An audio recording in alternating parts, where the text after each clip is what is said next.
ஆபத்துக்கு உதவுகிறவன் எங்கள் தளபதி விஜய். அநாதைகளுக்கு இரட்சகன் எங்கள் தளபதி விஜய்.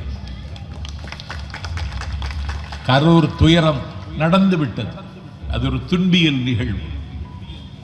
அது எதிர்பாராத விபத்து. கைவிட்டோமா? 41 குடும்பங்களை எங்கள் தளபதி இன்றைக்கு விஜய் தத்தெடுத்துக் கொண்டார். அவர்களுடைய வீட்டுக்கு போக வேண்டும் என்று அவர் விரும்பினார். வீட்டுக்கு போக வேண்டும் என்று விரும்பிய பொழுது அவர்களை சந்திப்பதற்கு மிகுந்த கவலையோடு சொல்லுகிறேன், ஒரு கல்யாண மண்டபத்தில் எல்லோரையும் சந்திக்கலாம் என்று திட்டமிட்டால் கல்யாண மண்டபத்தை வாடகைக்கு தரவில்லை. பாதிக்கப்பட்ட மக்களை சந்திப்பதற்கு ஒரு கல்யாண மண்டபம் தரக்கூடாதா? தரவில்லை. அதற்கு பிறகுதான் எல்லோரையும் சென்னைக்கு வரவழைத்தோம்.